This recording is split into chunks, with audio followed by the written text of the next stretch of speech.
Nunca pensé que mi trabajo como buzo profesional me llevaría a enfrentar algo que ningún humano debería presenciar. Llevo más de 10 años haciendo buceo en cuevas, rescates y exploraciones en sitios complicados, pero lo que viví hace 3 semanas en los bosques de Darwell sobrepasa cualquier experiencia anterior. No he podido dormir bien desde entonces. Cada vez que cierro los ojos vuelvo a sentir esa sensación de estar rodeado por algo vivo, algo consciente, algo que no debería existir. Escribo esto porque necesito sacarlo de mi sistema, aunque sé que muchos pensarán que estoy loco o que exagero. Les juro por lo más sagrado que cada palabra es real y que daría lo que fuera por borrar estos recuerdos de mi mente. Todo comenzó cuando recibí una llamada urgente del departamento de emergencias local. Era un martes por la mañana y estaba terminando de revisar mi equipo para una expedición de rutina cuando mi teléfono sonó. La voz al otro lado sonaba alterada. Un niño de 10 años había desaparecido en el bosque de Darwell mientras caminaba con su familia. Aparentemente, había caído por un agujero oculto entre la vegetación y ahora estaba atrapado en algún tipo de sistema de cuevas subacuáticas. Los equipos de rescate convencionales no podían acceder debido a que el único camino estaba parcialmente inundado. Necesitaban buzos especializados con experiencia en rescates y espacios confinados. Yo era el líder del equipo que formamos con Daniel, Sofía y Gabriel, todos profesionales con experiencia en situaciones extremas. Llegamos a Darwell unas 3 horas después. El bosque es denso y extrañamente silencioso, algo que noté inmediatamente al bajar de la camioneta. No se escuchaban pájaros ni insectos, solo el viento moviendo las copas de los árboles. Los oficiales de rescate nos guiaron por un sendero apenas visible hasta una zona donde la tierra se hundía formando una especie de dolina de unos 5 metros de diámetro. En el centro había un agujero negro de aproximadamente 1 metro de ancho.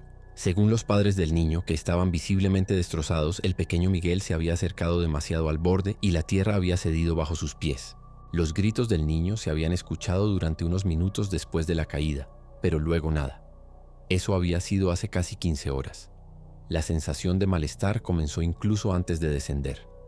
Mientras nos equipábamos, sentí un escalofrío recorrer mi espalda que no tenía nada que ver con la temperatura, que era bastante agradable para ser mediados de otoño. Gabriel, siempre bromista, estaba inusualmente callado mientras ajustaba su traje seco. Sofía revisaba meticulosamente cada pieza de su equipo, más de lo habitual. Y Daniel, normalmente el más tranquilo de todos, no paraba de mirar hacia el agujero con una expresión que no supe interpretar. Ahora entiendo que todos estábamos percibiendo algo, una especie de advertencia subliminal que nuestros cerebros no podían procesar correctamente. El descenso inicial fue técnicamente sencillo. Una chimenea vertical de unos 8 metros que terminaba en una pequeña cámara parcialmente inundada. El agua era cristalina, pero sorprendentemente fría para estar en esa zona. Nuestras linternas revelaron un túnel horizontal que se adentraba bajo la superficie del bosque, sumergido casi en su totalidad, excepto por pequeñas bolsas de aire en el techo. La roca de las paredes tenía un color rojizo inusual y una textura que ya entonces me pareció extrañamente orgánica, como si estuviera cubierta por algún tipo de membrana translúcida.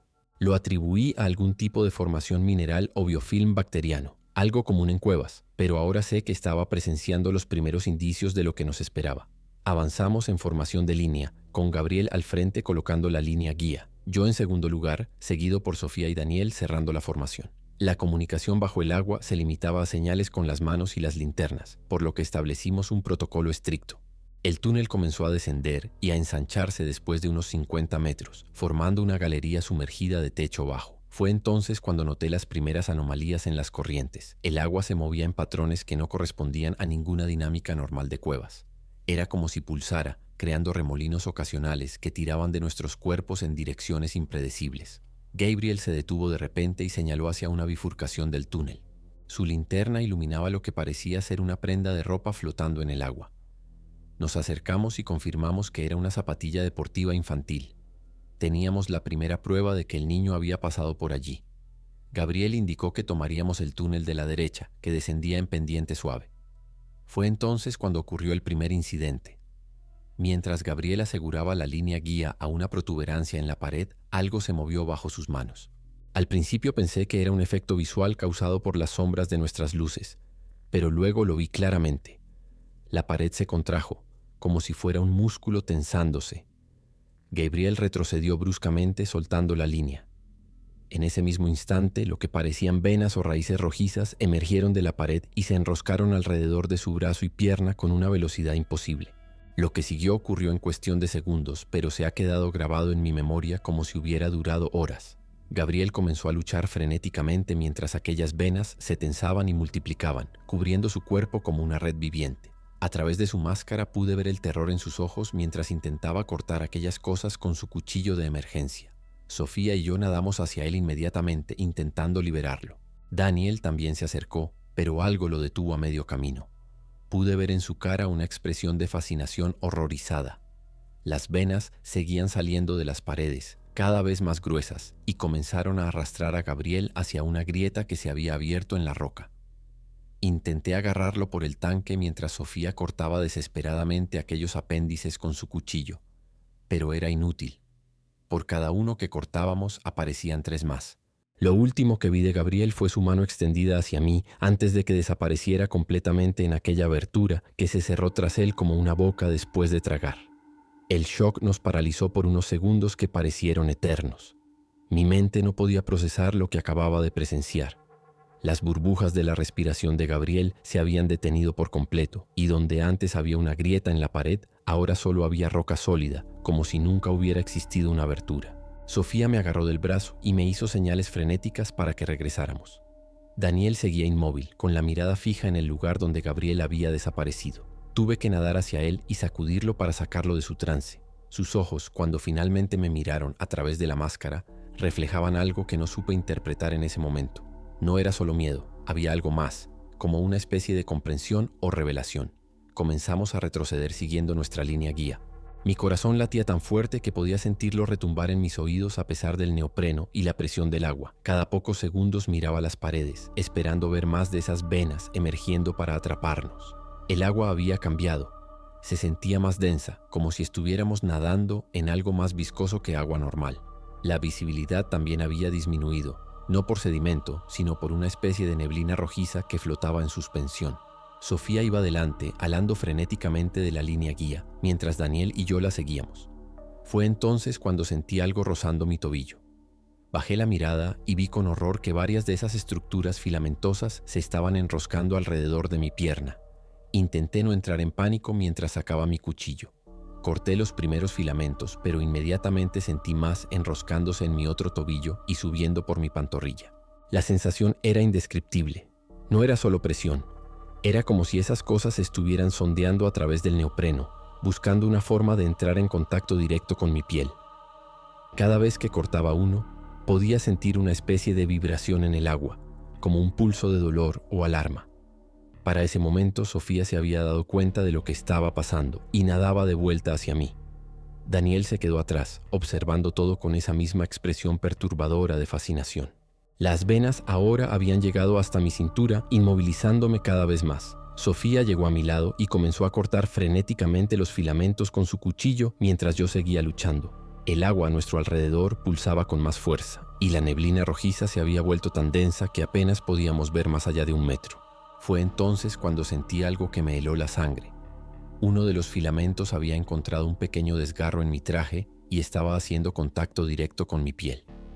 La sensación fue como una descarga eléctrica mezclada con un frío abrasador. Pero lo peor no fue la sensación física, sino lo que vino después. Imágenes, o más bien impresiones, comenzaron a inundar mi mente. No eran como pensamientos normales, sino como fragmentos de una conciencia ajena, vasta y antigua, que de repente se derramaba en mi cerebro. Vi, o más bien sentí, una red de túneles y cámaras que se extendía por kilómetros bajo el bosque, todo ello no excavado sino crecido como un organismo vivo que se había desarrollado durante milenios. Percibí una especie de propósito en esta estructura, no como la intención consciente de un ser humano, sino como el instinto primordial de un organismo que cumple una función específica. Y luego, en lo más profundo de esta red, vi un abismo, y emanando de él unas luces azules pulsantes que parecían llamarme. Sentí un terror primordial ante esas luces, como si representaran algo que no debería existir en nuestro mundo, algo que esta estructura, esta cueva viviente, estaba manteniendo a raya. La conexión se rompió cuando Sofía finalmente cortó el filamento que estaba en contacto con mi piel. Me quedé jadeando, tragando agua por el regulador, momentáneamente desorientado. Sofía había logrado liberarme lo suficiente para que pudiéramos movernos. Me hizo señales urgentes para continuar el ascenso. Pero yo sabía que no podíamos irnos, no solo por el niño, sino porque ahora sentía, con una certeza inexplicable, que había algo más en juego. Miré hacia Daniel, quien seguía flotando a unos metros de distancia, y noté que su expresión había cambiado. Ya no mostraba fascinación, sino una especie de serenidad perturbadora. Hizo un gesto negativo con la cabeza y señaló hacia las profundidades del túnel en dirección opuesta a nuestra salida. En ese momento tomé una decisión que cambiaría todo. Le indiqué a Sofía que seguiríamos adelante. Sus ojos se abrieron con incredulidad detrás de su máscara y gesticuló frenéticamente apuntando hacia la salida. Pero yo ya no podía ignorar lo que había sentido. De alguna manera sabía que el niño seguía vivo y también sabía dónde encontrarlo. Más importante aún, había comprendido que estábamos dentro de algo que era crucial para mantener a raya una amenaza mucho mayor. No podía explicárselo a Sofía bajo el agua, así que simplemente señalé hacia adelante con determinación y comencé a nadar en esa dirección. Después de un momento de duda, ella me siguió, y Daniel se unió a nosotros, nadando ahora con un propósito renovado. Continuamos por un túnel descendente que se estrechaba gradualmente. Las paredes seguían teniendo esa textura orgánica, pero ahora podía verlas con nueva comprensión. No estaban cubiertas por algún tipo de organismo. Ellas mismas eran el organismo. Pequeñas contracciones rítmicas recorrían su superficie, como un pulso lento pero constante. Los filamentos rojizos seguían presentes, pero ahora parecían ignorarnos, o quizás estaban evaluándonos mientras avanzábamos. El agua se había vuelto más cálida, y la neblina rojiza se había disipado un poco, permitiéndonos ver mejor. Después de unos 100 metros, el túnel desembocó en una cámara amplia, parcialmente inundada, con una burbuja de aire en la parte superior. Emergimos a la superficie y nos quitamos los reguladores manteniendo las máscaras puestas. ¿Qué mierda acaba de pasar allá atrás?, fue lo primero que dijo Sofía, con la voz temblorosa por la adrenalina y el miedo. ¿Viste lo que le pasó a Gabriel? Tenemos que salir de aquí ahora mismo. Su linterna iluminaba mi rostro y podía ver el pánico en sus ojos. Daniel, sin embargo, permanecía extrañamente tranquilo, observando las paredes de la cámara con una curiosidad casi clínica. «Esto es increíble», murmuró, pasando su mano enguantada por la superficie pulsante. «Es un organismo vivo, pero a una escala imposible». Me quedé en silencio por unos segundos, tratando de ordenar mis pensamientos, de darle sentido a las imágenes y sensaciones que habían inundado mi mente cuando aquel filamento me tocó. «El niño está vivo», dije finalmente. «Lo sé, puedo sentirlo, y hay algo más aquí, algo importante». Sofía me miró como si me hubiera vuelto loco. «¿De qué estás hablando? Gabriel acaba de morir delante de nuestros ojos. Esta cueva, esta cosa nos está matando». Tenía razón para estar aterrada y una parte de mí quería darle la razón e intentar escapar. Pero la otra parte, la que había experimentado esa conexión, sabía que debíamos continuar. «Escuchen», dije, tratando de mantener la calma en mi voz. «Cuando esa cosa me tocó, sentí cosas. Este lugar no es solo una cueva, es algún tipo de guardián. Está protegiendo algo, manteniendo algo a raya, y el niño está conectado a ello de alguna manera». Daniel asintió lentamente, como si mis palabras confirmaran algo que ya sospechaba. «Las estructuras, los patrones de crecimiento, no son aleatorios», dijo. «Todo esto tiene un propósito. Es como un sistema inmunológico a escala geológica». La cámara en la que nos encontrábamos era amplia, con el techo a unos 3 metros sobre el nivel del agua. Las paredes tenían ese mismo aspecto rojizo y pulsante, pero aquí había algo más. Estructuras que parecían órganos, bulbos translúcidos del tamaño de balones de fútbol que emitían un tenue resplandor rojizo. En el fondo de la cámara, parcialmente sumergido, había un túnel que continuaba hacia abajo. El aire era respirable, pero tenía un olor extraño, dulzón y metálico a la vez, como sangre mezclada con savia de árbol. Cada vez que respiraba, sentía una ligera presión en el pecho, como si el aire fuera ligeramente más denso de lo normal. Mi cuerpo entero se sentía extraño, como si cada célula estuviera vibrando en respuesta a algo en ese lugar. «Tenemos que seguir», dije, señalando hacia el túnel sumergido. «El niño está más adelante, en una cámara grande». «Lo sé». Sofía me agarró del brazo con fuerza. «¿Cómo puedes saberlo? Esto no tiene sentido. Estás actuando como si esta cosa te estuviera controlando». Su voz temblaba, pero había determinación en ella. Daniel se acercó a nosotros. «Creo que Liam tiene razón», dijo. Hay algo más grande sucediendo aquí. Siento que debemos continuar. Sofía nos miró a ambos con incredulidad. ¿Se han vuelto locos los dos? Gabriel está muerto. Esta cosa lo mató. ¿Y ustedes quieren adentrarse más? Entendía su miedo, pero ahora tenía una certeza que no podía explicar. No voy a obligarte a venir, le dije. Pero yo debo seguir. Por el niño. Y por algo más que no puedo explicar todavía. Después de una tensa discusión, decidimos continuar los tres. Volvimos a ponernos los reguladores y nos sumergimos en el túnel descendente. Este era más amplio que el anterior, y las paredes pulsaban con más intensidad como si el corazón de este organismo estuviera acelerándose. Los filamentos rojizos flotaban libremente en el agua ahora, moviéndose como anémonas ante nuestra presencia, pero sin intentar atraparnos. Descendimos unos 20 metros más hasta que el túnel se abrió a una caverna inmensa, tan grande que nuestras linternas no alcanzaban a iluminar el otro extremo. El techo estaba a unos 10 metros sobre el nivel del agua y había varias zonas elevadas como islas que sobresalían de la superficie. Todo el espacio estaba iluminado por un resplandor rojizo que emanaba de las paredes y de grandes estructuras globulares que colgaban del techo como frutas monstruosas. Emergimos a la superficie y nos quitamos las máscaras. El aire aquí era aún más denso, cargado con esa extraña mezcla de olores. Nadamos hacia la isla más cercana, una plataforma rocosa cubierta por lo que parecía ser un musgo rojizo y pulsante. Al salir del agua, sentí que mis piernas temblaban, no solo por el esfuerzo físico, sino por una extraña resonancia que parecía venir del suelo mismo. Era como si todo el lugar estuviera vibrando a una frecuencia específica que hacía eco en mis huesos. Daniel se arrodilló y tocó el musgo con la punta de los dedos. «Es cálido», dijo, «y responde al tacto». Efectivamente, donde él tocaba, el musgo se contraía ligeramente y luego se expandía de nuevo, como respirando. Sofía se mantenía cerca del borde del agua, claramente incómoda, con la mano en su cuchillo. Fue entonces cuando lo vimos. En el centro de la caverna, sobre una isla más grande, había una estructura que parecía un capullo o crisálida del tamaño de un automóvil pequeño. Estaba formado por esos mismos filamentos rojizos, entrelazados en un patrón complejo, y pulsaba con un ritmo regular, como un corazón gigante. «El niño está ahí», dije con una certeza absoluta. «Puedo sentirlo». Y era verdad. De alguna manera inexplicable, podía percibir una presencia humana dentro de esa estructura, débil pero viva. Daniel asintió lentamente. «Sí, pero no creo que siga siendo solo un niño». Sofía nos miró con horror. «¿De qué están hablando? ¿Qué le ha hecho esta cosa?» No tenía una respuesta clara. Solo impresiones, fragmentos de comprensión que habían quedado en mi mente tras aquel breve contacto.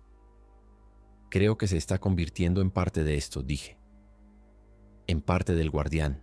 Comenzamos a movernos hacia la isla central, saltando de una plataforma a otra donde era posible, nadando en los tramos más largos. Con cada paso que dábamos, la vibración en el suelo aumentaba, como si todo el lugar estuviera reaccionando a nuestra presencia. A medio camino, Daniel se detuvo abruptamente y señaló hacia abajo, hacia las profundidades de la caverna inundada. «¿Ven eso?», preguntó con voz tensa. Sofía y yo miramos.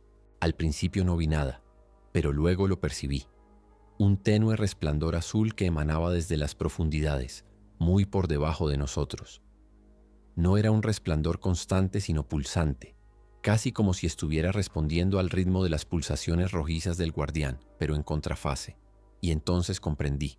El abismo, las luces azules de mi visión. Estábamos justo encima de lo que el guardián estaba conteniendo, manteniendo a raya. Un escalofrío recorrió mi espalda mientras contemplaba esas profundidades. No sabía qué era exactamente lo que acechaba allí abajo, pero podía sentir su antigüedad, su alienación fundamental de todo lo que consideramos vida. «No miren directamente a las luces», dije, sintiendo una certeza instintiva de que hacerlo sería peligroso. Sofía apartó la vista inmediatamente, pero Daniel parecía hipnotizado, con la mirada fija en aquel resplandor azul pulsante. Tuve que sacudirlo por los hombros para que reaccionara. Cuando finalmente me miró, sus ojos parecían diferentes, como si algo dentro de él hubiera cambiado.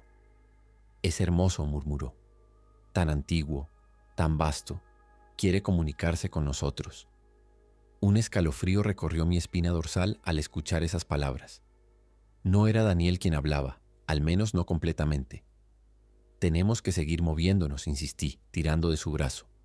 «Debemos llegar al niño».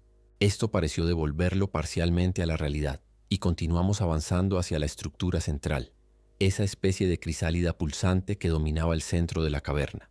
A medida que nos acercábamos, podía sentir algo parecido a un zumbido dentro de mi cabeza, como si miles de voces estuvieran susurrando simultáneamente justo por debajo del umbral de audición. No eran palabras reconocibles, sino más bien impresiones, emociones, fragmentos de conocimiento que se filtraban directamente en mi conciencia. Entendí entonces que el guardián estaba intentando comunicarse conmigo, aunque de una manera que mi cerebro humano apenas podía procesar. Sofía se mantenía cerca de mí, su rostro una máscara de miedo controlado y determinación.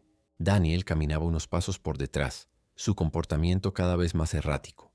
A veces se detenía a examinar algún detalle de la anatomía viviente de la caverna, otras veces murmuraba para sí mismo en un tono que no lograba escuchar claramente. Cuando finalmente llegamos a la isla central, nos encontramos frente a la crisálida. De cerca era aún más impresionante y perturbadora. Los filamentos rojizos que la formaban se movían constantemente, entrecruzándose en patrones complejos que parecían seguir algún tipo de lógica incomprensible. A través de pequeños huecos en su superficie podía verse un interior translúcido donde flotaba alguien, el niño, Miguel. Estaba suspendido en el centro de la estructura con los ojos cerrados, aparentemente inconsciente. Pero lo más impactante eran los filamentos que se habían fusionado con su cuerpo, entrando y saliendo de su piel, conectándolo físicamente con toda la estructura del guardián. No parecía estar sufriendo.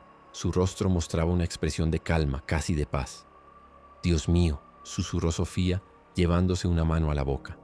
«¿Qué le ha hecho? Tenemos que sacarlo de ahí». Dio un paso hacia adelante, pero la detuve con un brazo. «Espera», dije. «No creo que sea tan simple». En ese momento sentí una oleada de información fluyendo hacia mi mente, como si el guardián hubiera intensificado su comunicación. Vi imágenes fragmentadas de la historia de este lugar. El guardián, creciendo lentamente durante milenios, desarrollándose como un organismo vivo con un único propósito: mantener sellado el abismo donde habitaba aquella otra cosa, aquella presencia alienígena que pulsaba con luz azul en las profundidades. Entendí que el guardián necesitaba un anfitrión para funcionar plenamente. Un ser vivo que sirviera como nexo, como centro neurálgico de todo el sistema. Y Miguel se había convertido en ese anfitrión. No podemos simplemente arrancarlo de ahí, dije lentamente, procesando esta revelación. Es parte integral del sistema ahora. Si lo sacamos, si interrumpimos la conexión, no necesité terminar la frase. Una nueva oleada de imágenes inundó mi mente. El sello rompiéndose, las luces azules ascendiendo desde el abismo, extendiéndose como una infección por el mundo superior. Muerte, transformación, un horror incomprensible apoderándose de todo lo que conocemos. El guardián necesita un anfitrión, murmuré. Sin él, todo se viene abajo. Daniel se había acercado a la crisálida y la observaba con una fascinación perturbadora. Es más que eso, dijo con voz distante. El anfitrión se convierte en el guardián. Se transforma en algo más grande que cualquier humano podría ser. Es un honor, un propósito sublime. Sofía nos miraba a ambos con creciente alarma. ¿Están escuchando lo que dicen? Están hablando de dejar a un niño de 10 años atrapado en esta cosa, como si fuera un sacrificio aceptable. Tenía razón, por supuesto. La idea de abandonar a Miguel allí era moralmente insostenible, pero las consecuencias de interrumpir el sistema del guardián parecían igualmente catastróficas. Estábamos atrapados en un dilema imposible. Mientras debatíamos, noté que Daniel se había alejado y ahora estaba de pie al borde de la isla, mirando nuevamente hacia las profundidades donde pulsaba aquella luz azul. Su postura había cambiado, como si estuviera escuchando algo que nosotros no podíamos oír. «Daniel», lo llamé, sintiendo una creciente inquietud. «Aléjate del borde». Él no respondió. Simplemente siguió mirando hacia abajo, su cuerpo ligeramente inclinado hacia adelante. Sofía y yo intercambiamos una mirada de preocupación y comenzamos a movernos hacia él. Fue entonces cuando Daniel se giró hacia nosotros, y lo que vi en su rostro me heló la sangre. Sus ojos tenían ahora un tenue brillo azulado, y una sonrisa serena pero profundamente perturbadora se dibujaba en sus labios.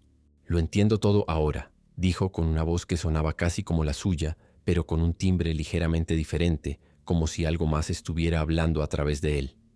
La luz de las profundidades no es nuestro enemigo. Es nuestro futuro, nuestra evolución. El guardián no es un protector, sino un carcelero, manteniendo encerrada una verdad que la humanidad merece conocer. Antes de que pudiéramos reaccionar, Daniel dio un paso atrás, acercándose peligrosamente al borde. No debemos rescatar al niño, continuó. Debemos liberar lo que hay abajo. En ese momento, los filamentos rojizos que cubrían el suelo de la isla se animaron súbitamente, elevándose como serpientes y lanzándose hacia Daniel. Él no intentó evadirlos. De hecho, extendió los brazos como dando la bienvenida. Los filamentos se enroscaron alrededor de sus extremidades, su torso, su cuello, penetrando su traje de buceo como si fuera papel. Vi el momento exacto en que la expresión de Daniel cambió del éxtasis al horror, cuando comprendió lo que estaba sucediendo. Un grito ahogado escapó de sus labios mientras los filamentos lo arrastraban hacia el suelo, fusionándose con su cuerpo, absorbiéndolo literalmente en la estructura orgánica de la isla.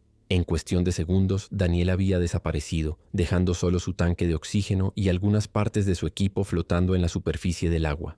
El grito de Sofía resonó en la caverna mientras yo me quedaba paralizado, viendo cómo los últimos restos del equipo de Daniel se hundían lentamente en el agua. La superficie donde había estado de pie momentos antes ahora era indistinguible del resto de la isla, solo un parche ligeramente más elevado de ese musgo rojizo pulsante. Mi mente intentaba procesar lo que acababa de presenciar. Daniel, absorbido completamente por el guardián, convertido en parte de su estructura. ¿Había sido un acto defensivo? ¿O algo más? Una nueva oleada de imágenes invadió mi mente, como si el guardián intentara explicarme. Daniel ya estaba parcialmente influenciado por la entidad de las profundidades, aquella cosa pulsante de luz azul. El guardián lo había neutralizado antes de que pudiera causar más daño, antes de que pudiera intentar liberar lo que acechaba abajo. «Tenemos que irnos ahora mismo», gritó Sofía, tirando de mi brazo con fuerza. Su rostro estaba pálido, desencajado por el terror. «Esta cosa nos está matando uno a uno. Primero Gabriel, ahora Daniel. Seremos los siguientes». Parte de mí quería darle la razón.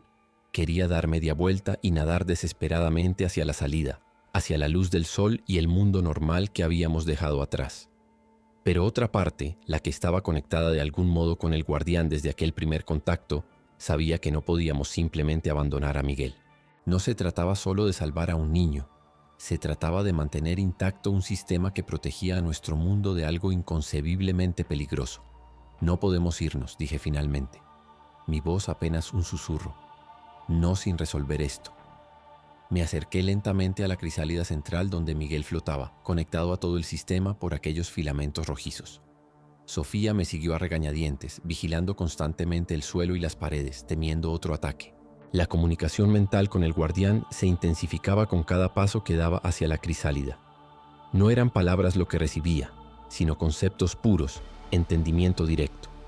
El guardián era efectivamente un organismo vivo de escala geológica que había evolucionado con el único propósito de contener la entidad de las profundidades. Esta entidad no tenía nombre, solo una sensación de otredad absoluta había llegado a la Tierra eones atrás, quizás como una especie de espora cósmica. Se alimentaba de conciencia, transformándola, corrompiéndola para sus propios fines incomprensibles. El guardián necesitaba un anfitrión humano, un nexo central para coordinar todo su vasto sistema. Miguel había caído literalmente en ese papel cuando se precipitó a través del agujero en el bosque. El proceso de integración estaba casi completo. En cuestión de horas, Miguel se convertiría completamente en parte del guardián, su conciencia humana transformada en algo más amplio pero al mismo tiempo, perdida para siempre. Mientras asimilaba esta información, me di cuenta de la verdadera naturaleza del dilema. Incluso si lográramos extraer a Miguel de la crisálida, el daño ya estaba hecho. Su cuerpo y mente estaban irrevocablemente alterados.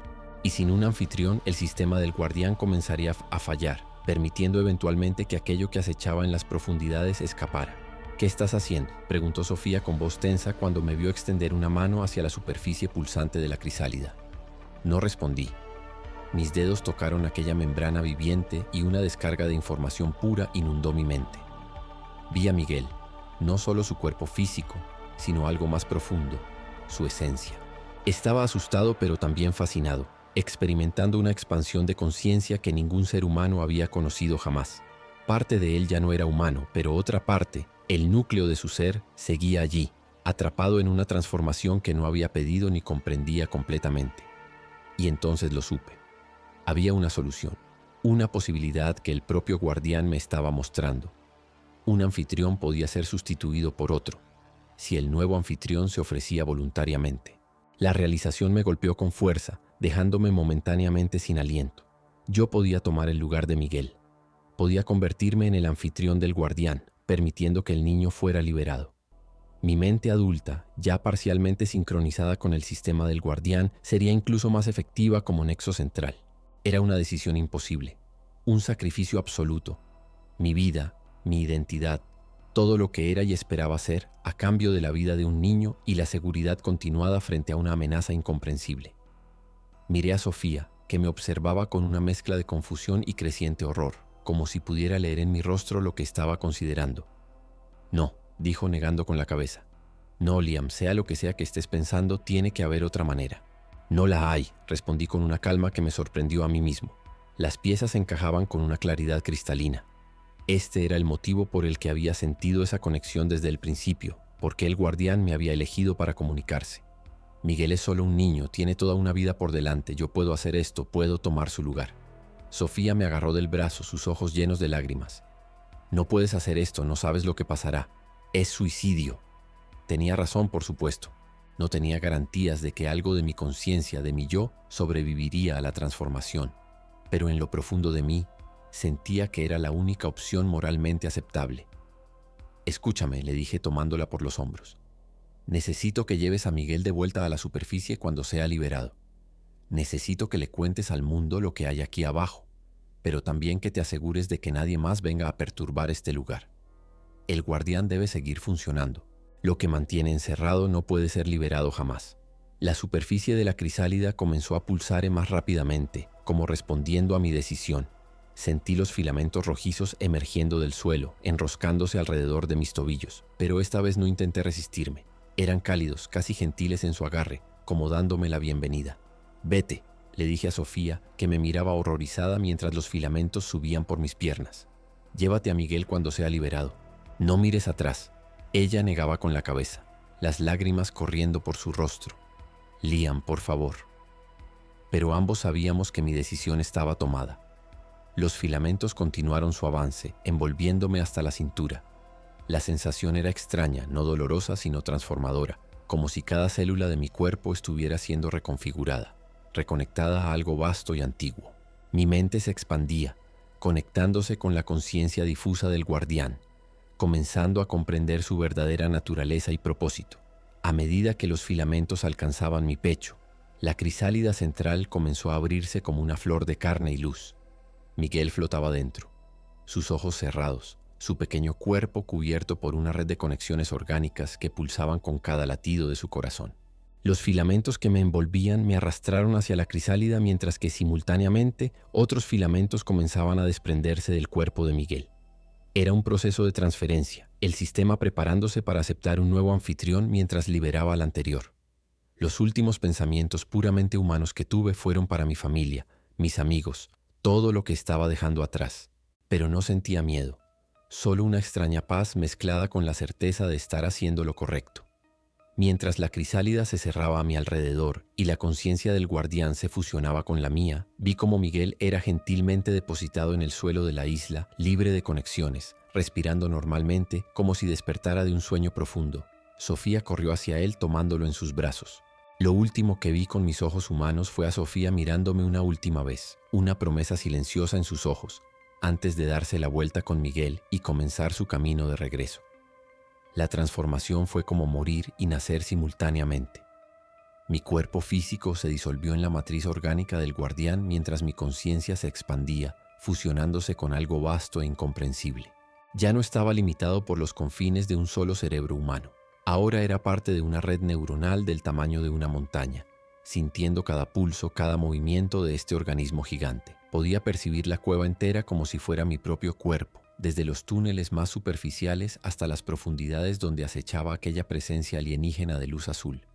La sentía constantemente, pulsando, sondeando, buscando debilidades en la barrera que el guardián, que yo mismo, mantenía. No sé cuánto tiempo pasó antes de que recuperara algo parecido a mi identidad humana. Podrían haber sido horas o días. El tiempo ya no significaba lo mismo para mí. Lentamente, fragmentos de mi antiguo yo comenzaron a reintegrarse en esta nueva conciencia expandida.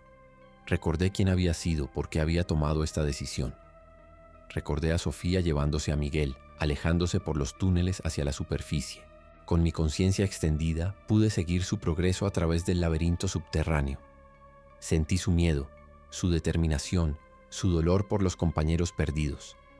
Sentí el momento en que llegaron a la superficie, cuando la luz del sol tocó sus rostros. Mi último regalo para ellos fue asegurarme de que ninguno de los filamentos los siguiera, de que pudieran escapar sin ser arrastrados de vuelta. Ahora vivo en un estado de existencia que ningún ser humano podría comprender completamente. Soy Liam, pero también soy el guardián. Mi conciencia humana es solo una pequeña parte de algo mucho más vasto y antiguo. Veo el mundo de manera diferente, percibiendo patrones y conexiones invisibles para los ojos humanos. Siento la presión constante de aquello que acecha en las profundidades, esa entidad alienígena que el guardián ha contenido durante milenios.